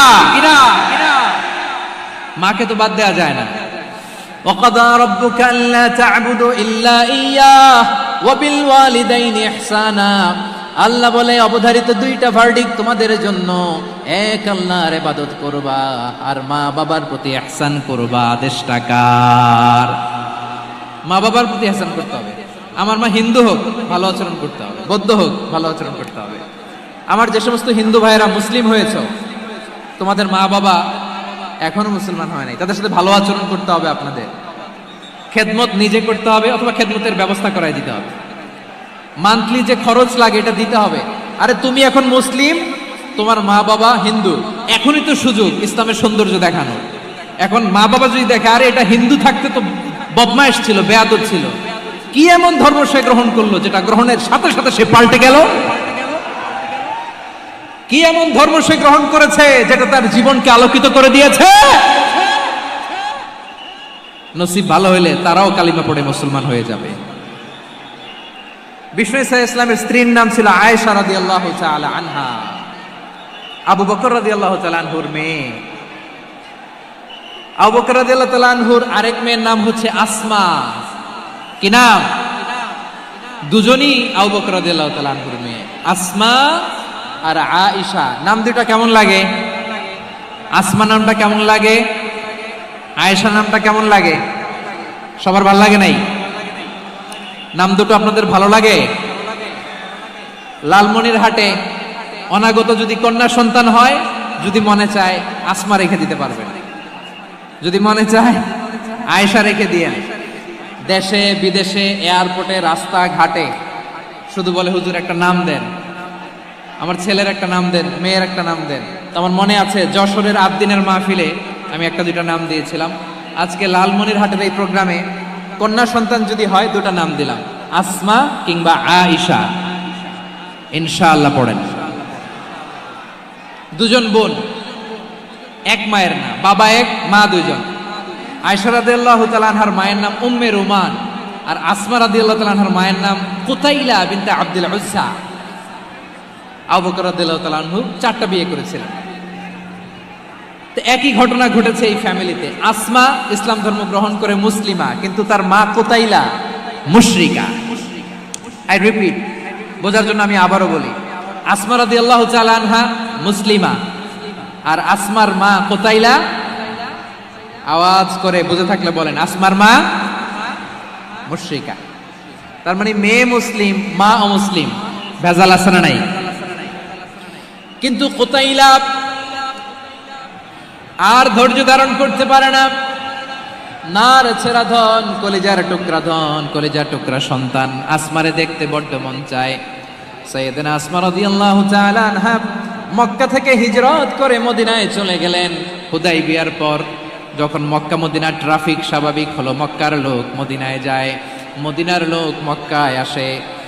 কুতাইলা কলিজার টুকরা সন্তান আসমারে দেখার জন্য কিছু উপহার নিয়ে বিশাল মরুপথ পাড়ি দিয়ে মক্কা থেকে মদিনায় যায়। সুবহানাল্লাহ বলেন। এখন মা আসছে মেয়ের সাথে দেখা করতে, মেয়ে তো আর দেখা দেয় না। মেয়ে ভাবছে আমার মা তো মুশরিকা, অপবিত্রা, তার সাথে কি দেখা দেয়া যাবে? বিশ্বনবীর দরবারে চলে গেলেন। সুবহানাল্লাহ বলেন। কি সৌভাগ্যবান ছিল তারা, মাসলা জানার দরকার হলেই নবীর দরবারে চলে যেত। ঘরে বউয়ের সাথে ঝগড়া হলে নবীর দরবারে চলে যেত। অনেক সাহাবী বলে আমার পেটে ক্ষুধা লাগলো আমি নবীর কাছে চলে যেতাম, কারণ নবীর চেহারার দিকে তাকালেই আমার পেটের ক্ষুধা মিটে যেত। সাইয়েদনা আসমা রাদিয়াল্লাহু তাআলা আনহা বিশ্বনবীর কাছে চলে গেলেন, যে বললেন ইয়া রাসূলুল্লাহ ইয়া হাবিবাল্লাহ ইন্না উম্মি কাদিমাতুন ইলাইয়া ওয়া হিয়া রাগিবা। আমার মা মক্কা থেকে অনেক দূর মরুর পথ পাড়ি দিয়ে উপহার সামগ্রী নিয়ে মদিনায় আমার সাথে দেখা করতে এসেছে গো নবী। আমার জানতে বড্ড ইচ্ছে হয় আমি আমার মুশরিকা মায়ের সাথে একটু দেখা করতে পারবো কিনা। আফা আসিলুহা, আগে যেমনি আমি আমার মায়ের সাথে ভালো আচরণ করতাম, যেমনি আমি আমার মায়ের সাথে সদাচরণ করতাম গো নবী, এখন আমি মুসলিমা মা মুশরিকা, এখনো কি আগের মতো সদাচরণ করতে পারবো নাকি? বিশ্বনবী বললেন নাম সিদিহা, হ্যাঁ রে আসমা, অবশ্যই অবশ্যই, আগে ঠিক যেমন তুমি তোমার মায়ের সাথে ভালো আচরণ করতে এখনো তেমনি আগের মতো ভালো আচরণ করবা। আওয়াজ করে পড়েন সুবহানাল্লাহ। কি ইসলাম আমরা পেয়েছি! কত ব্রড মাইন্ডেড আমাদের ইসলাম, কত ওপেন মাইন্ডেড ইসলাম, কত ওপেন আপ করতে পারে, চিন্তা করতে পারেন। বিষ্ণু বললেন হ্যাঁ অবশ্যই, নাম সুলিহা, আগে যেমনি ভালো আচরণ করছো আসমা এখন ওইরকমই করো, পারলে আরো বাড়াই করো। সুবহানাল্লাহ বলেন। তাহলে আমার যে হিন্দু ভাইয়েরা, হিন্দু বোনেরা ইমানের বদৌলতে দৌলতে আপনি ধন্য হয়েছেন, আপনার আম্মা আব্বা এখনো মুসলমান হয় নাই, তাদের জন্য দোয়া করেন, তাদের জন্য দোয়া করেন, আল্লাহ যেন তাদেরকেও ইমানের দৌলত দান করে। আমরা সবাই পড়ি আমিন, আরো জোরে পড়েন আমিন। এখন বলেন, ইসলাম কি ন্যারো মাইন্ডেড রিলিজিয়ান না ব্রড মাইন্ডেড? লালমনিরহাটের যুবক ভাইরা আওয়াজ করো, ইসলাম কি ন্যারো মাইন্ডেড না ব্রড মাইন্ডেড? কতটা ব্রড মাইন্ডেড দেখেন, বিশ্বনবী সাল্লাল্লাহু আলাইহি সাল্লাম অমুসলিমরা যদি নবীকে উপহার দিত, ওই উপহারও বিশ্বনবী গ্রহণ করতেন। সুবহানাল্লাহ পড়েন। আপনার অমুসলিম বন্ধু যদি উপহার দেয়, সেটাও আপনি নিতে পারবেন, যেটা নেওয়া যায়। কিন্তু আপনার বন্ধু যদি আপনার মদের বোতল দেয়, নিতে পারবেন? হ্যাঁ, মদের বোতল দিলে পারবেন না। আপনার বন্ধু যদি আপনার পর্ক দেয়, পর্ক, শুকরের গোশত মিশ্রিত কোনো খাবার, ওটা নিতে পারবেন না। হালাল যে কোনো জিনিস নিতে পারবেন। বিশ্বনবী সাল্লাল্লাহু আলাইহি ওয়াসাল্লাম অমুসলিমদের দেয়া হাদিয়া গ্রহণ করতেন। কেমন নবী ছিলেন? আমার নবীরে চিনে নেন, আমার নবীর অ্যাটিটিউড জেনে নেন। বিশ্বনবী সাল্লাল্লাহু আলাইহি ওয়াসাল্লাম যখন কোনো জনপদে যেতেন, 3টা অপশন নিয়ে যেতেন। প্রিয় ভাইয়ের আওয়াজ করে বলতে হবে, কোন জনপদে গেলে আমার নবীর অপশন থাকতো কয়টা? আমার মতো 3 আঙ্গুল উঁচু করে দেখান আর বলুন, আমার নবী কোন জনপদে গেলে কয়টা অপশন নিয়ে যেতেন? 1 নাম্বার অপশন, আসলিম তাসলাম। নতুন এলাকায় গেলে বলতেন আসলিম তাসলাম, ইসলাম ধর্ম গ্রহণ করো, শান্তিতে থাকবা, আমার ভাই হয়ে যাবা, আমরা ভাই ভাই। ইসলাম মানো, আমরা ভাই ভাই। অপশন নাম্বার কত? 1। যদি বলে না ইসলাম মানবো না, ওকে, অপশন নাম্বার 2, মুসলিম হওয়ার দরকার নাই, লা ইকরাহা ফিদ্দিন, ইসলামে কোনো বাড়াবাড়ি নাই। খ্রিস্টান আছো থাকো, বৌদ্ধ আছো থাকো, ইহুদি থাকতে চাও থাকো, কিন্তু আমরা যেহেতু রিজিওনাল সুপার পাওয়ার, আমাদের আন্ডারে থাকো, ট্যাক্স দিয়া থাকো, এটার বলে জিজিয়া। আলেম যারা আছেন বুঝবেন, এটার আরবিতে কি বলে? জিজিয়া। You pay us the tax, we will give you the security. তোমরা ট্যাক্স দিবা, আমরা সিকিউরিটি দিব, আমাদের আওতায় থাকবা, কেউ তোমাদেরকে আক্রমণ করতে পারবে না, আমরা নিরাপত্তা দিব। সুবহানাল্লাহ বলেন। এটা অপশন নাম্বার কত? আচ্ছা, বুঝে থাকলে বলেন, 1 নাম্বার অপশন কি ছিল? ইসলাম। ইসলাম মানো, শান্তিতে থাকবা, ভাই ভাই, আমরা ভাই ভাই। অপশন নাম্বার 2, ট্যাক্স দাও, আমরা নিরাপত্তা দিব, মুসলিম হওয়া লাগবে না। এখন 1 নাম্বারও মানে না, 2 নাম্বারও মানে না, মুসলিম হবো না, ভালো, খ্রিস্টান থাকো, ট্যাক্স দাও, আমরা সিকিউরিটি দিব না, এইটাও মানি না। বিষ্ণু বলেন, তাহলে তলোয়ার আমাদের আর তোমাদের মাঝে ফয়সালা করবে, মুসলিমও হবো না, ট্যাক্স দিবা, নিরাপত্তা দিব, আমরা সুপার পাওয়ার, আমাদের আন্ডারে থাকবে, এইটাও না। তাহলে তোমাদেরকে তো আমরা বিশ্বাস করতে পারি না, কখন না কখন বিশ্বাসঘাতকতা করো, কার সাথে মিলে হাত মিলাও। অধিকাংশ ক্ষেত্রেই বিশ্বনবীর সুন্দর আচরণ দেখে, আরে আমার নবীর যে নুরানি চেহারা, অনেকে তো কেবল সিরেফ চেহারাটা দেখেই কালিমা পড়ে মুসলমান হয়ে গিয়েছে। যারা মুসলিম হয় নাই, তারা তাদের ইসলামেই বলবৎ ছিল, ট্যাক্স দিয়ে ইসলামের আন্ডারে ছিল। বিষ্ণু ইসলাম 7ম হিজরিতে যখন খায়বার বিজয়ের পরে ইসলাম রিজিওনাল সুপার পাওয়ার হিসেবে আত্মপ্রকাশ করলো, বিশ্বনবী চিঠি লিখলেন অন্যান্য সুপার পাওয়ারের কাছে, রাষ্ট্রীয় চিঠি লেখে এক রাষ্ট্রপ্রধান আরেক রাষ্ট্রপ্রধানের কাছে, ঠিক কিনা বলেন? জানেন না আপনারা? এই যে 24-এর ছাত্র নাগরিক অভ্যুত্থানে, এই অভ্যুত্থান যখন শুরু হয়, আমি তখন সাউথ আফ্রিকাতে, একটা স্ট্যাটাস দিয়েছিলাম, কোটা নয় গোটা দেশ সংস্কার করা লাগবে। শুধু বাংলাদেশ নয়, সারা বিশ্বের বাংলা ভাষাভাষী লোকেরা এই আন্দোলনের সাথে সমর্থন তারা করেছে, এটাকে সাপোর্ট করেছে, তারা সমর্থন দিয়েছে।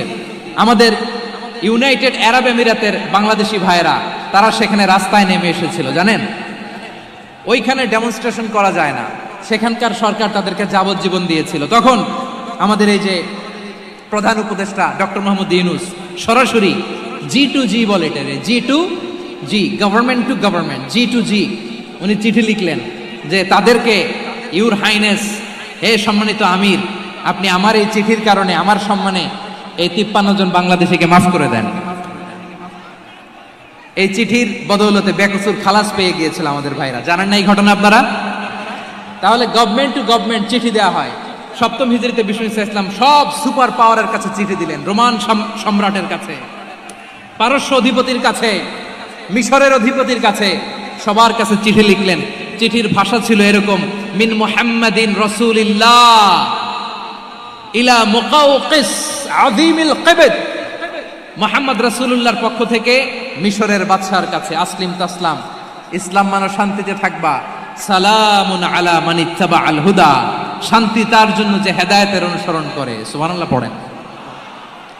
তো এই চিঠি অনেকে ভালোভাবে রিসিভ করেছে। অনেকে এই চিঠি পাওয়ার পরে নবীর কাছে আবার ইন রিটার্ন উপহার পাঠিয়েছে। কি পাঠিয়েছে? উপহার।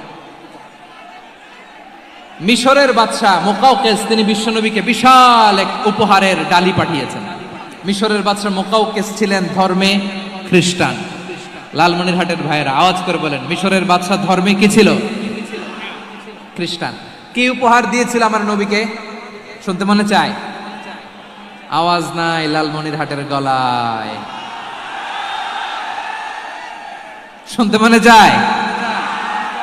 1000 স্বর্ণ মুদ্রা, 1000 স্বর্ণ মুদ্রা।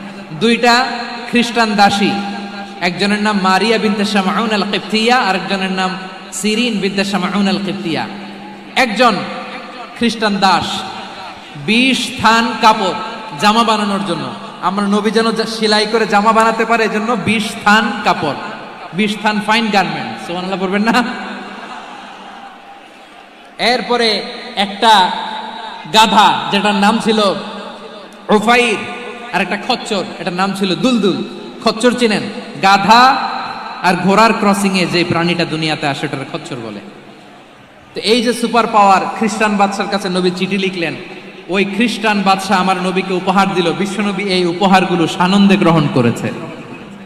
সুবহানাল্লাহ পড়বেন না? তাহলে অমুসলিম কেউ যদি আপনাকে উপহার দেয়, হালাল উপহার হলে আপনি গ্রহণ করতে পারবেন। অনুরূপভাবে পারস্যের বাদশা, রোম সম্রাট বিশ্বনবীকে উপহার পাঠিয়েছেন। আমার নবী সবগুলো উপহার গিফট গ্রহণ করেছেন। সুবহানাল্লাহ বলেন। তাহলে প্রিয় লালমনিরহাট আওয়াজ করে বলুন, ইসলাম কি ন্যারো মাইন্ডেড রিলিজিয়ন না ব্রড মাইন্ডেড?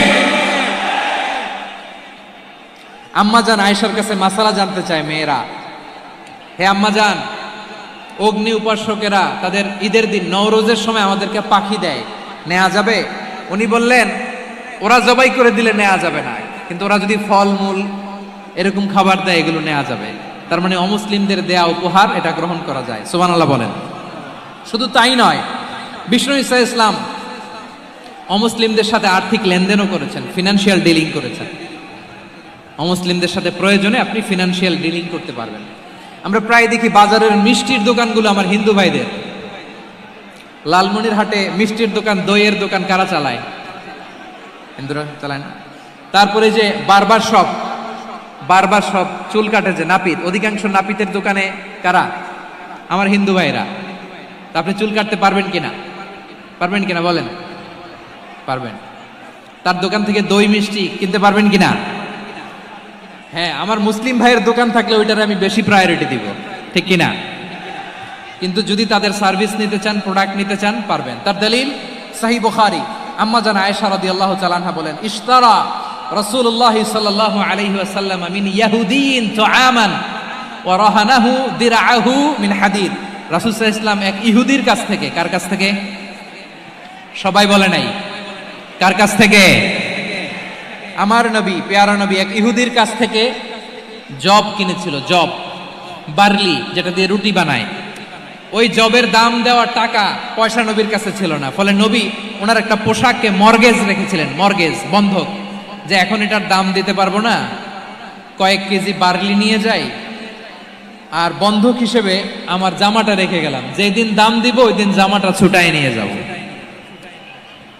সুবহানাল্লাহ পড়বেন না? বাকিতে নিছিলেন, বাকিতে। দিরআহু মিন হাদিদ, লোহার তৈরি বর্ম, মানে যুদ্ধের পোশাক, লোহা দিয়ে বানানো। বিশ্বনবী বললেন, কয়েক কেজি জব দাও, টাকাটা পরে দিব, এখন টাকা নাই, বন্ধক হিসেবে, মর্গেজ হিসেবে আমার জামা রেখে গেলাম, যখন টাকা দিব জামা ছুটায় নিব। আওয়াজ করে বলতে হবে সুবহানাল্লাহ। এ থেকে বোঝা গেল অমুসলিমদের সাথে ফিনান্সিয়াল ডিলিং করা যায়, অর্থনৈতিক লেনদেন করা যায়, কেনাবেচা করা যায়, প্রোডাক্ট কেনা যায়। এমনকি আমাদের মসজিদে নববীতে বারান্দায় আপনার একটা অটোমেটিক ফ্লাইং আমব্রেলা দেখছেন? সূর্য যখন বাড়ে মসজিদে নববীর বারান্দায় ইয়ার্ডের মধ্যে অটোমেটিক্যালি কিছু আমব্রেলা আছে, সা করে খুলে যায়, আর সূর্যের তাপ লাগে না। আবার সন্ধ্যাবেলায় এই আমব্রেলাগুলো ওরা ক্লোজ করে ফেলে, দেখেন নাই না? দেখছেন? এই মসজিদে নববীকে সর্বোচ্চ উন্নত মানের কনস্ট্রাকশন ইনফ্রাস্ট্রাকচারে ডেভেলপ করার জন্য কর্তৃপক্ষ কিছু অমুসলিম ইঞ্জিনিয়ারের, ডিজাইনারের সহায়তা নিয়েছিল। সুবহানাল্লাহ বলেন। কোন দলিলের ভিত্তিতে? এই দলিলের ভিত্তিতে যে বিষ্ণু ঈসা ইসলাম অমুসলিমদের সাথেও লেনদেন করেছেন। আওয়াজ করে বলতে হবে আল্লাহু আকবার। শুধু তাই নয়, ইন কেস অফ ইমার্জেন্সি, প্রয়োজনে ইসলামের খাতিরে, ইসলামকে সামনের দিকে এগিয়ে নিয়ে যাওয়ার জন্য অমুসলিমদের সাপোর্ট নেওয়া জায়েজ আছে। সুবহানাল্লাহ বলেন। অমুসলিমদের সাপোর্ট নেয়া, তাদের থেকে অর্থ নেয়া, পলিটিক্যাল সাপোর্ট, পলিটিক্যাল অ্যাসাইলাম নেওয়া জায়েজ আছে। আমাদের অনেক বিশ্ববরেণ্য দায়ীরা আমেরিকায় অস্থায়ীভাবে অ্যাসাইলাম নিয়ে থাকে, নিজের দেশে গেলে ফাঁসিতে ঝুলাই দিবে। যুগ যুগ ধরে দায়ীদের উপর এরকম অত্যাচার আর নির্যাতন আছে না নাই? মিশরের অনেক দায়ীরা পাশ্চাত্যে যেয়ে থাকে, এই যে তারা পলিটিক্যাল অ্যাসাইলাম নিয়ে থাকে, রাজনৈতিক আশ্রয়, এটা জায়েজ আছে না? এটা যে জায়েজ আছে তার প্রমাণ স্বয়ং বিশ্বনবী সাল্লাল্লাহু আলাইহি ওয়াসাল্লাম পলিটিক্যাল সাপোর্ট নিয়েছিলেন অমুসলিমদের কাছ থেকে। সুবহানাল্লাহ বলেন। খুব মজাদার একটা ঘটনা, শুনবেন। আপনাদের আগ্রহ দেখে তো মনে হয় না শোনার ইচ্ছা আছে। আছে আছে, গলায় জোর আছে। লিল্লাহি তাকবীর, লিল্লাহি তাকবীর, নারায়ে তাকবীর। মাশাআল্লাহ।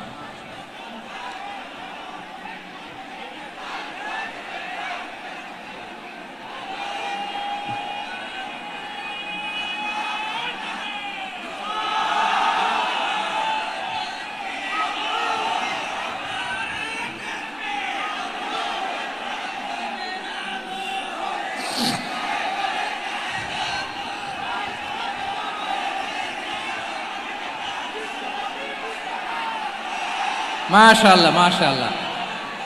থামুন থামুন আমার ভাইরা। বিশ্বনবীর বয়স তখন প্রায় 51 বছর। কত বছর? বিশ্বনবীর সবচেয়ে কাছের মানুষ খাদিজা রাদিয়াল্লাহু তাআলা আনহা ইন্তেকাল করেছেন। বিশ্বনবী বড্ড কষ্ট পেলেন, হৃদয়টা ভেঙে খান খান। যিনি ঘরের ভেতরে বিশ্বনবীকে সান্ত্বনা দিতেন, ভালোবাসা দিতেন, বাইরে গেলে কুরাইশরা বকাঝকা করে, অত্যাচার করে, কিন্তু আম্মাজান খাদিজা রাদিয়াল্লাহু তাআলা আনহা ঘরটারে এমন শান্তির নীড় বানায় রেখেছেন, এই ঘরের ভিতরে ঢুকলে বিশ্বনবীর কলিজাটা ঠান্ডা হয়ে যেত। এজন্য রব্বুল আলামিন বলেন, খাদিজা, ও আমার বান্দি খাদিজা, জান্নাতে এমন স্পেশাল একটা ঘর আমি তোমার জন্য রেডি করে রেখেছি। ওই ঘরের মধ্যে কোনো আওয়াজ নাই, ওই ঘরের মধ্যে কোনো নয়েজ নাই, ওই ঘরে কোনো বিশৃঙ্খলা নাই। কারণ মক্কার জমিনে আমার নবী কুরাইশদের বিশৃঙ্খলা, নয়েজ আর ঝামেলাগুলোকে উপেক্ষা করে যখন তোমার ঘরের ভিতরে ঢুকতো, ঘরটারে তুমি শান্তির নীড়, ঠান্ডা, নীরব, নিস্তব্ধ, নিঝুম আর শান্তির নীড় বানিয়ে রেখেছো। এজন্য জান্নাতে স্পেশাল একটা শান্তির নীড় আমি তোমারে উপহার দেব। ওই প্রিয়তমা স্ত্রী খাদিজা ইন্তেকাল করলেন, বিশ্বনবীর হৃদয় ভেঙে খান খান। আবার ওনার চাচা আবু তালেব ইন্তেকাল করলেন, যিনি পলিটিক্যাল শেল্টার দিতেন নবীকে। কে দিতেন? আবু তালেবের ভয়ে, বিশ্বনবীর এই চাচার ভয়ে কোনো মুশরিক নবীর গায়ে হাত দেওয়ার সাহস পায় নাই। এখন স্ত্রীও নাই, চাচাও নাই, নবীকে আশ্রয় দেওয়ার কেউ নাই। নবীর চারদিকে অন্ধকার। নবী এখন কই যাবেন? আমার পেয়ারা নবী নতুন স্টেশন খুঁজতেছেন, নতুন দাওয়াতি প্ল্যাটফর্ম খুঁজতেছেন। তিনি যায়েদ বিন হারেসা রাদিয়াল্লাহু তাআলা আনহুকে নিয়ে মক্কার পাশের একটা নেইবরিং সিটি তায়েফে চলে গেলেন। কোথায় চলে গেলেন? লালমনিরহাটের ভাইয়ের আওয়াজ করে বলেন, কোথায় গেলেন? তায়েফে চলে গেলেন দিনের দাওয়াত দেওয়ার জন্য। কি দেওয়ার জন্য? নাকি জমি কিনতে গেছিলেন? জমি কিনতে? দুনিয়ার যশ খ্যাতির জন্য? নিজের কোনো লাভের জন্য? তায়েফবাসীদেরকে জাহান্নামের আগুন থেকে বাঁচানোর জন্য। আওয়াজ করে বলতে হবে ঠিক কিনা? বিশ্বনবী বিশাল মরুপথ, পাহাড়ি পথ পাড়ি দিয়ে তায়েফের মরুজমিনে গেলেন কোরআনের দাওয়াত নিয়ে, ইমানের দাওয়াত নিয়ে। কিন্তু তায়েফের লোকেরা বিশ্বনবীর দাওয়াতকে শুধু প্রত্যাখ্যান করেই থামে নাই, তারা বিশ্বনবীর সাথে অত্যন্ত খারাপ আচরণ করেছে, বিশ্বনবীকে শারীরিকভাবে হেনস্থা করেছে, আমার নবীকে শারীরিকভাবে অত্যাচার করেছে, আমার পেয়ারা নবীর গায়ে পাথর মেরেছে, বিশ্বনবীর গা বেয়ে ঝরঝর করে রক্ত ঝরেছে, নবী জামিনের মধ্যে লুটিয়ে পড়েছেন, আবার মেরেছে, আবার নবী হাঁটতে শুরু করলেন, পেছন থেকে আবার মেরেছে, আবার নবী রক্তাক্ত হয়ে জামিনের মধ্যে লুটিয়ে পড়লেন, আবার মেরেছে। বিশ্বনবীর মতো এত সুশ্রী মানব, বিশ্বনবীর মতো এত শুভ্র মানব, বিশ্বনবীর মতো এমন চমৎকার দেহাবয়ব দিয়ে রব্বুল আলামিন কাউকে বানান নাই। এরকম চমৎকার মানুষটাকে তারা তায়েফের ওই জমিনে রক্তাক্ত করেছে। বিশ্বনবী দুনিয়ার কোনো স্বার্থের জন্য সেখানে যান নাই, নিজের কোনো লাভের জন্য, প্রাপ্তির জন্য যান নাই, তায়েফবাসীদের জাহান্নামের আগুন থেকে বাঁচাতে গিয়েছেন। ঠিক কিনা বলেন? খেয়ে না খেয়ে দিন প্রচারের কাজে নিজেকে দিয়েছ বিলিয়ে, তায়েফের কাফিরেরা চিনল না সে আলো, দুষ্ট ছেলেদের পিছু দিল লেলিয়ে, পাথরের আঘাতে ক্ষত বিক্ষত হয়ে সারা শরীর থেকে রক্ত ঝরে। হে রাসূল তোমাকে ভুলি আমি কেমন করে, হে রাসূল তোমাকে ভুলি আমি কেমন করে। পারেন না আপনারা? ধরুন আমার সাথে। হাজার ব্যথা বেদনার পরে ফিরে আসনি তুমি আপন ঘরে, দিনের আলো তুমি ছড়িয়ে দিতে, চলে গেলে মদিনায় মক্কা ছেড়ে। হে রাসূল তোমাকে ভুলি আমি কেমন করে, হে রাসূল তোমাকে ভুলি আমি কেমন করে। ঠিক কিনা বলে? প্রিয় ভাইরা, তায়েফের ছেলেরা নবীকে রক্তাক্ত করলো। আমার নবী কই যাবে? কই যাবে? মক্কায় জায়গা নাই, তায়েফে জায়গা নাই। তায়েফ থেকে ভারাক্রান্ত মন নিয়ে আমার নবী মক্কায় ফিরে আসলেন। বিশ্ব নবী মক্কায় ঢুকতে পারেন না। মক্কার মরুভূমির দিকে তাকিয়ে, উপত্যকার দিকে তাকিয়ে বিশ্বনবী ধা ধা করে কাঁদেন, ঝরঝর করে নবীর চেহারা মোবারক থেকে চোখের পানিগুলো বেয়ে বেয়ে পড়ে। আমার জন্মস্থান, আমার শৈশব, কৈশোর, যৌবন কেটেছে এই মক্কায়, আমার এলাকায় আমি ঢুকতে পারি না। বিশ্বনবী মক্কার অনতি দূরে দাঁড়িয়ে জায়েদকে পাঠালেন, জায়েদ যাও দেখো কেউ আমাকে সাপোর্ট করার মতো আছে কিনা, যাও অমুকের কাছে যাও। জায়েদ গেলেন, তারাও প্রত্যাখ্যান করে ফিরিয়ে দেয়। বিশ্বনবী বললেন যাও অমুক লোকের কাছে যাও, তিনিও প্রত্যাখ্যান করে ফিরিয়ে দিলেন। কেউ বিশ্বনবীকে আশ্রয় দিতে রাজি হয় না। নিজ জন্মভূমিতে বিতাড়িত বিশ্বনবী, সর্বশেষ বিশ্বনবী বললেন যাও মুতঈম ইবনে আদির ঘরে যাও। মুতঈম ইবনে আদি মুশরিক, তার কাছে যাও। গেলেন, মুতঈম ইবনে আদি রাজি হয়ে গেল। সুবহানাল্লাহ বলেন। দেখেন, অনেক বিপদের সময়ও আমি নিজে সাক্ষী, সামাজিকভাবে, রাজনৈতিকভাবে কত ঝঞ্ঝা, কত ষড়যন্ত্র, কত কনস্পাইরেসি পাড়ি দিয়ে আমাদেরকে সামনে এগিয়ে যেতে হয়। এই শত্রুদের ভেতরেও একজনকে দাঁড় করিয়ে দেয় যে আল্লাহর কোরআনের জন্য রেডি হয়ে যায়। পড়েন সুবহানাল্লাহ। মুতঈম ইবনে আদি, আল্লাহ তার মনকে নরম করে দিলেন। মুতঈম বলে, মুহাম্মদ আমি তোমাকে আশ্রয় দিব। তার দুই ছেলেকে পাঠালেন, যাও খোলা তলোয়ার নিয়ে, স্কট দিয়ে, গার্ড অফ অনার দিয়ে মুহাম্মদকে মক্কায় ঢুকাও, আর বলো আমি আমান দেব। আমান কি দিব? আমান মানে সিকিউরিটি, নিরাপত্তা। সিকিউরিটি ছাড়া, আমান দেওয়া ছাড়া কেউ থাকতে পারতো না মক্কায়। দুই ছেলে বিষ্ণু ইসা ইসলামকে নিয়ে আসলো। নবী কাবার চারদিকে তাওয়াফ করলেন, নামাজ পড়লেন। আবু জাহেল, উতবা, সাইবা, ওয়ালিদ ইবনে মুগীরা সবাই দেখে, কেউ কিছু করতে পারে না। কারণ মুতঈম ইবনে আদি ঘোষণা দিয়েছেন আমি মুহাম্মদকে আমান দিয়েছি, মুহাম্মদের গায়ে যেন কেউ স্পর্শ না করে। আওয়াজ করে পড়েন সুবহানাল্লাহ। নবীর এই বিপদকালে মুহূর্তে মুতঈমের হৃদয়টারে নরম করে দিল কে? আচ্ছা, লালমনির হাটের ভাইয়েরা বলেন, এই মুতঈম কি মুসলিম ছিল না মুশরিক? সবাই বলতে হবে মুসলিম না মুশরিক? তাহলে মুশরিকের কাছ থেকে নবী পলিটিক্যাল অ্যাসাইলাম, আধুনিক রাষ্ট্রবিজ্ঞানের ভাষায় পলিটিক্যাল অ্যাসাইলাম, যেটাকে বলে রাজনৈতিক আশ্রয়, উনার আমান বা নিরাপত্তার এই ঘোষণায় তিনি মক্কায় ঢুকলেন। যতদিন নিরাপত্তা ছিলেন। মুতিম যখন মারা গেল, বিষ্ণু ইসলাম হিজরত করে মদিনায় চলে গেলেন, সুবহানাল্লাহ।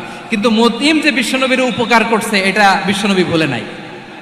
আমাদের অনেকে আছে উপকার করার পরে আর খেয়াল থাকে না, খাওয়ার পরে গলা দিয়ে নামলে আর খেয়াল থাকে না, এরকম আছে না নাই? আমার নবী ভুলে নাই। বদরের প্রান্তরে 70 জন কাফেরকে যখন বন্দী করে বিশ্বনবীর সামনে হাঁটু গেড়ে দাঁড় করানো হলো, বসানো হলো, 70 জন কাফের। কয়জন?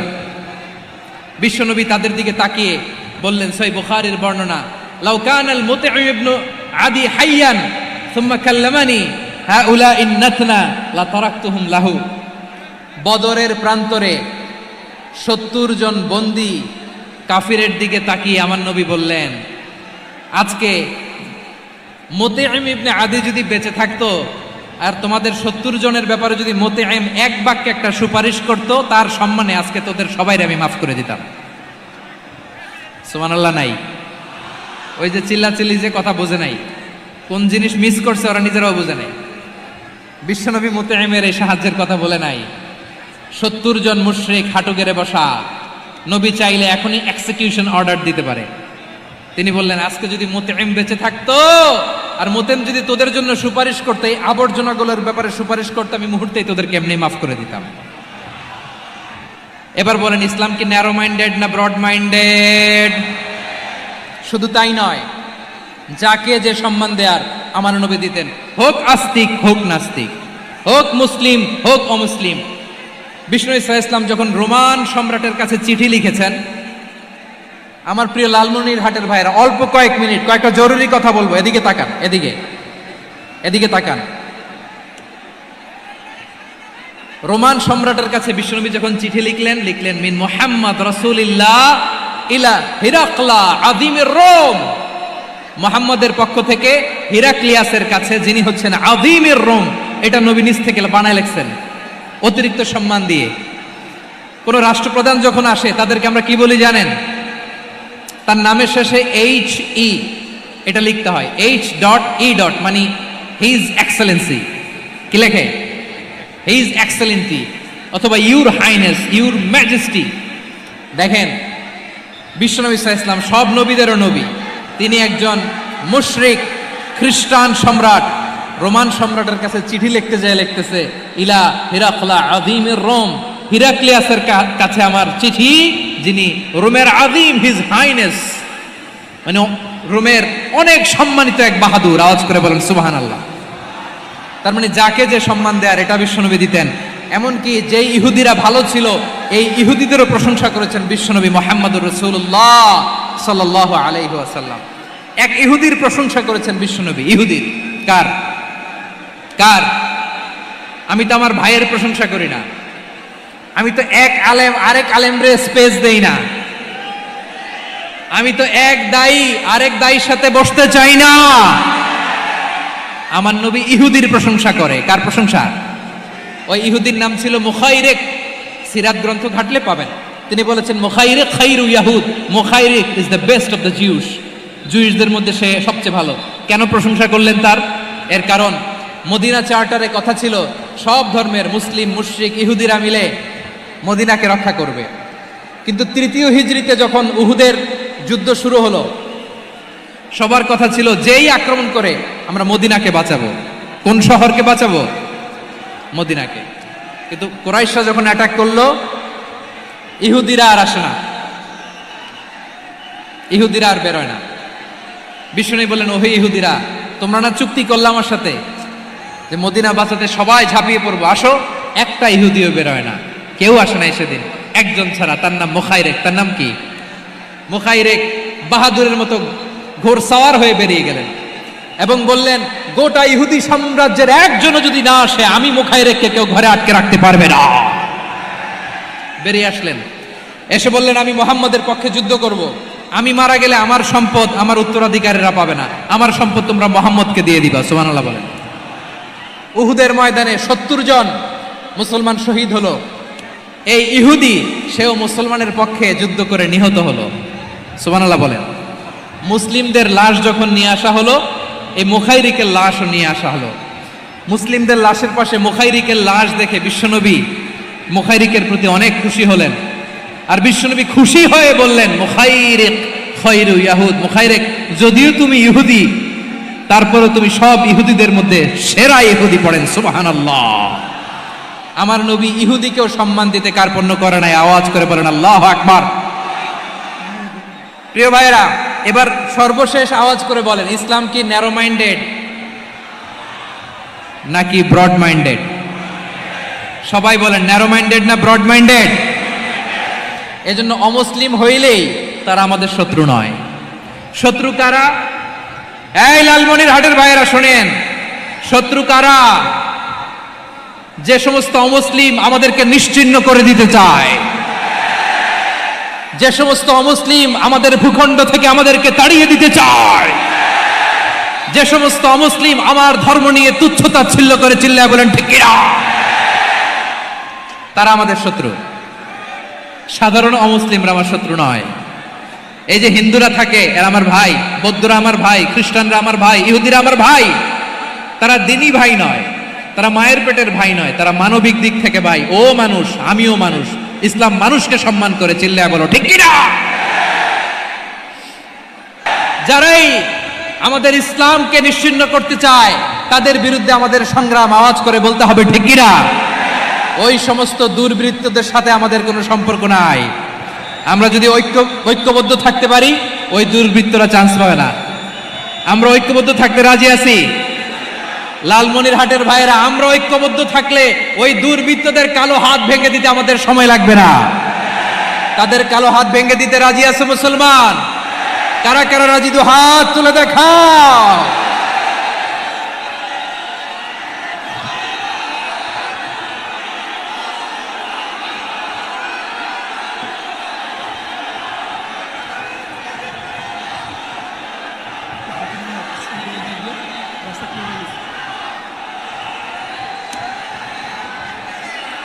আমার প্রাণ প্রিয় লালমনিরহাটের ভাইরা, শত্রু কাফের আর অশত্রু কাফেরের মধ্যে পার্থক্য আছে না নাই? আবু তালেবও মুশরিক, আবু জাহেলও মুশরিক, কিন্তু দুই মুশরিকে পার্থক্য আছে না নাই? আবু তালেব নবীর চাচা, মুশরিক, মারা গিয়েছে মুশরিক অবস্থায়, কিন্তু আজীবন আমার নবীকে আগলে রেখেছে, আমার নবীকে সাপোর্ট করেছে, ভালোবেসেছে। আবু জাহেলও মুশরিক, মারা গিয়েছেও মুশরিক হিসেবে, আজীবন আমার নবীর বিরুদ্ধাচারণ করেছে। আবু জাহেলের শক্তি, সামর্থ্য, স্ট্র্যাটেজি, প্ল্যান সব আমার নবীর বিরুদ্ধে ছিল। আবু জাহেলের কারণে একটা দিন শান্তিতে আমার নবী মক্কায় ঘুমাতে পারে নাই। চিল্লায় বলেন ঠিক কিনা। এজন্য রব্বুল আলামিন বলেন, লা ইয়ানহাকুমুল্লাহু আনিল্লাযীনা লাম ইউকাতিলুকুম ফিদ-দীনি ওয়া লাম ইখরিজুকুম মিন দিয়ারিকুম আন তাবাররুহুম ওয়া তুকসিতু ইলাইহিম ইন্নাল্লাহা ইউহিব্বুল মুকসিতিন। আল্লাহ বলে, গোলামেরা শোনো শোনো, যে সমস্ত অমুসলিম তোমাদের সাথে ধর্মযুদ্ধে লিপ্ত হয় না, তোমাদের বিরুদ্ধে যে সমস্ত অমুসলিম অস্ত্র ধরে না, যে সমস্ত অমুসলিম তোমাদেরকে তোমাদের জন্মস্থান থেকে, ভূখণ্ড থেকে তাড়িয়ে দেয় না, তাদের সাথে ভালো আচরণ করতে আমি আল্লাহ নিষেধ করি নাই।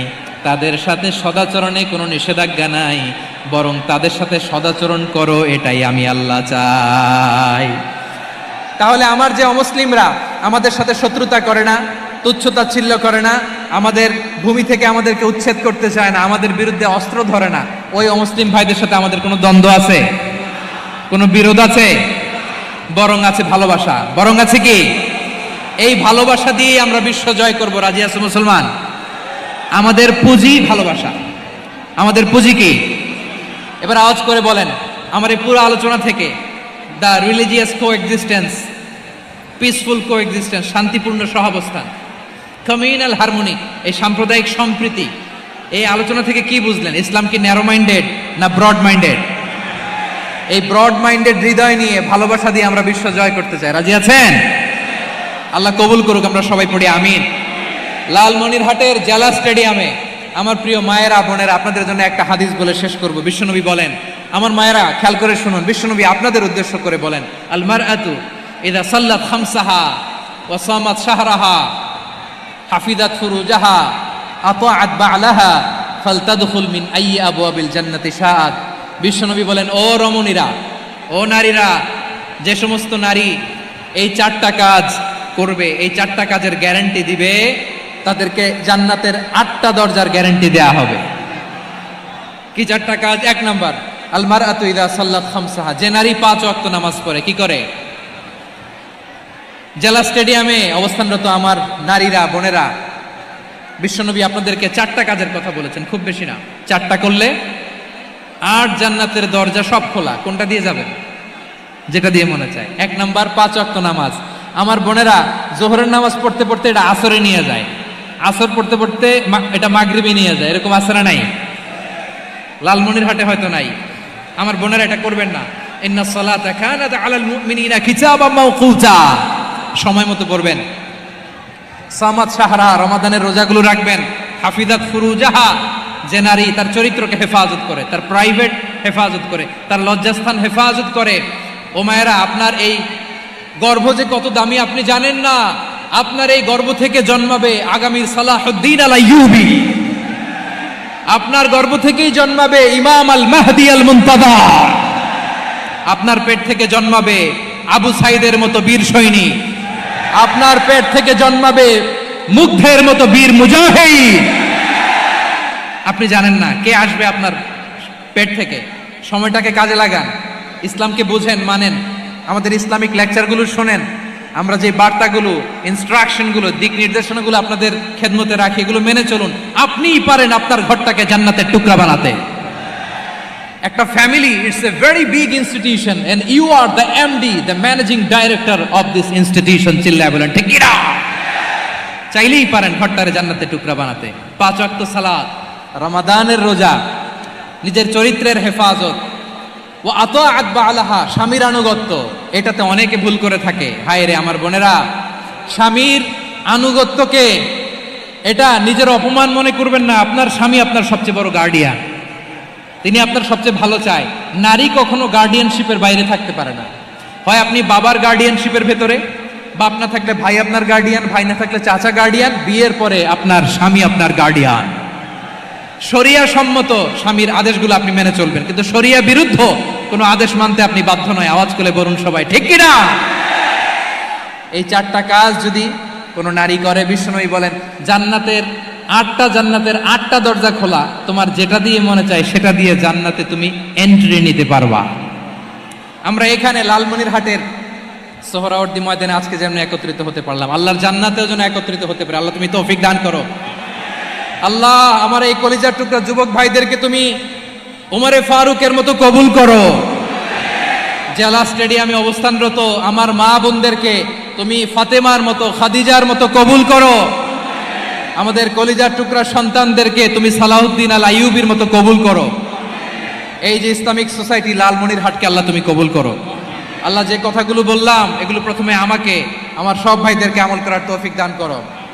রব্বানা ظلمنا أنفسنا وإن لم تغفر لنا وترحمنا لنكونن من الخاسرين ربنا آتنا في الدنيا حسنة وفي الآخرة حسنة وقنا عذاب النار رب العالمين আরশের মালিক, লক্ষ লক্ষ তাওহীদি জনতা দুনিয়ার কোনো কিছুর আশায় নয়, দুনিয়ার কোনো কিছুর জন্য নয়, তোমার কোরআনের প্রেমে, ইসলামের প্রেমে হাজির হয়েছে। আল্লাহ আমার ভাইদেরকে কবুল আর মঞ্জুর করে দাও।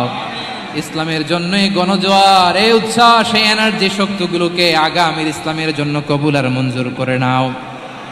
গাড়িতে করে, হুন্ডায় চড়ে, সাইকেল দিয়ে, রেল লাইন দিয়ে, রেলে চড়ে চড়ে লক্ষ লক্ষ ভাইয়েরা বিভিন্ন জেলা থেকে আজকের এই ঐতিহাসিক লালমনিরহাটের প্রোগ্রামে যারা জয়েন করলো, নিরাপদে তুমি আবার তাদেরকে গন্তব্যে পৌঁছে দিও। রব্বানা تقبل منا إنك أنت السميع العليم وتب علينا يا مولانا إنك أنت التواب الرحيم سبحان ربك رب العزة عما يصفون وسلام على المرسلين والحمد لله رب العالمين وجعل آخر كلامنا عند الموت لا إله إلا الله মুহাম্মাদুর রাসূলুল্লাহ সাল্লাল্লাহু